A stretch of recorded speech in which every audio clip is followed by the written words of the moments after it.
நேற்று பார்த்தீங்கன்னா டிஎம்டிகேவோட செக்ரட்டரி பிரேமலதா விஜயகாந்த் அவர்கள் ஒரு ஸ்டேட்மெண்ட் வந்து போல்டான ஸ்டேட்மெண்ட் வெளியிட்டிருக்காங்க. என்னன்னு பார்த்தீங்கன்னா 2026 எலெக்ஷனில் சிங்கிள் பார்ட்டி வந்து ஆட்சிக்கு வராது, கண்டிப்பாக வந்து ஒரு ஜாயிண்ட் 2-3 பார்ட்டி சேர்ந்து தான் ஆட்சியை பிடிப்பாங்க அப்படின்னு சொல்லிட்டு ஒரு போல்ட் ஸ்டேட்மெண்ட் விட்டுருக்காங்க.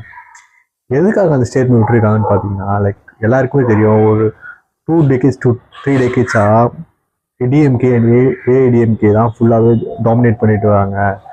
ஆனால் இப்போ புது பார்ட்டிஸ் உள்ளே வந்தது கருத்தில் வச்சு அவங்க என்ன சொல்லியிருக்காங்கன்னா, கண்டிப்பாக இந்த வாட்டி புது பார்ட்டிஸும் வந்து எக்ஸ்ட்ராவாக வந்து சீட்ஸ் பிடிப்பாங்க. அதனால டிஎம்கேவோ ஏடிஎம்கேவோ சிங்கிளாக வந்து கவர்மெண்ட் அமைக்க முடியாது, கண்டிப்பாக வந்து ஒரு ஜாயிண்ட் கவர்மெண்ட் தான் அமையும் அப்படின்னு சொல்லிட்டு ஒரு போல்டான ஸ்டேட்மெண்ட் வந்து சொல்லியிருக்காங்க.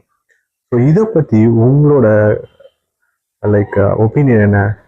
தமிழ்நாட்டில் 2026 சிங்கிள் கவர்மெண்ட் வருமா இல்லை ஜாயிண்ட் கவர்மெண்ட் வருமான்னு சொல்லிட்டு கமெண்ட்ல சொல்லுங்கள். தேங்க்யூ.